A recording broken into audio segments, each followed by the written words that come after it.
Assalamualaikum warahmatullahi wabarakatuh. Saya Azuma Salma dengan NIM 43040200157 dari kelas 3A. Kasus problematika dalam dunia pendidikan yang pertama yaitu tidak memiliki guru atau guru yang tidak terlatih. Guru merupakan salah satu faktor utama yang bisa membuat seseorang anak memiliki pengetahuan dan keterampilan yang lebih baik. Masalah terjadi saat guru yang bertugas untuk mendidik anak-anak tidak terlatih dengan baik. Hal ini bisa menyebabkan anak-anak tidak bisa memiliki keterampilan dasar seperti matematika dan bahasa dengan baik. Masalah yang kedua yaitu tidak tersedianya ruang kelas yang memadai. Saat tidak memiliki ruang kelas yang memadai, maka siswa tidak akan memiliki kesempatan untuk mendapatkan pendidikan yang layak. Contoh kasus seperti ini banyak terjadi di negara Afrika, di mana anak-anak di sana sering belajar di ruangan yang sesak, kelas yang berantakan, atau bahkan tidak jarang dari mereka harus belajar di di luar ruangan. Masalah yang ketiga yaitu dana pendidikan yang kurang. Banyak masyarakat miskin yang tidak bisa mendapatkan pendidikan yang layak karena masalah biaya yang tinggi. Di Indonesia saja, contohnya, meskipun pemerintah sudah menghilangkan biaya pendidikan sampai jenjang SMA, tapi masih saja ada dana informal yang harus dikeluarkan para murid. Masalah yang keempat yaitu kurangnya bahan belajar. Faktor selanjutnya yang perlu tersedia untuk mendukung proses belajar adalah bahan belajar atau buku yang memadai. Hal yang terjadi permasalahan adalah banyak sekali siswa yang tidak memiliki buku pelajaran memadai untuk digunakan. Agar bisa mengoptimalkan proses belajar, siswa membutuhkan buku pelajaran, lembar latihan, dan berbagai fasilitas lain yang bisa membantu aktivitas belajar menjadi lebih baik.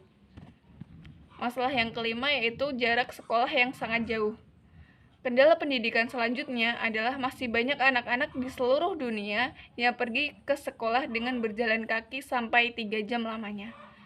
Bahkan, kendala pendidikan seperti ini sering ditemui di berbagai daerah di Indonesia.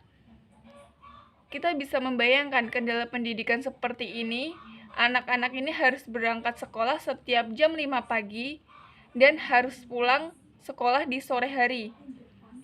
Hal yang lebih mengkhawatirkan lagi adalah anak-anak perempuan yang rentan terhadap kekerasan dalam perjalanan mereka, dan hal ini tentu saja sangat berbahaya. Masalah yang terakhir yaitu masalah biaya pendidikan. Kemiskinan dan biaya pendidikan yang mahal juga merupakan kendala pendidikan utama di dunia. Kendala pendidikan seperti ini membuat tidak semua orang bisa merasakan manfaat pendidikan untuk kehidupan yang lebih baik. Kendala pendidikan ini banyak terjadi di negara berkembang, salah satunya di Indonesia. Di Indonesia sendiri mulai menghapuskan biaya sekolah agar semakin banyak anak-anak yang bisa mendapatkan akses pendidikan. Nah, solusi untuk masalah-masalah yang ada di dunia pendidikan ini, yang pertama yaitu menggunakan solusi sistematik.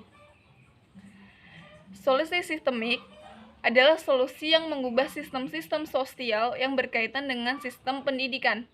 Seperti diketahui, sistem pendidikan sangat berkaitan dengan sistem ekonomi yang diterapkan. Sistem pendidikan di Indonesia sekarang ini diterapkan dalam konteks sistem ekonomi kapitalisme, yang berprinsip antara lain meminimalkan peran dan tanggung jawab negara dalam urusan publik termasuk pendanaan pendidikan. Yang kedua yaitu menggunakan solusi teknis.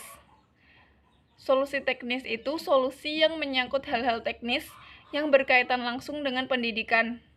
Solusi ini misalnya untuk menyelesaikan masalah kualitas guru dan prestasi siswa. Solusi untuk masalah-masalah teknis dikembalikan kepada upaya-upaya praktis untuk meningkatkan kualitas sistem pendidikan. Rendahnya kualitas guru misalnya di samping diberi solusi peningkatan kesejahteraan, juga diberi solusi dengan membiayai guru melanjutkan ke jenjang pendidikan yang lebih tinggi, dan memberikan berbagai pelatihan untuk meningkatkan kualitas guru. Sekian dari saya. Wassalamualaikum warahmatullahi wabarakatuh.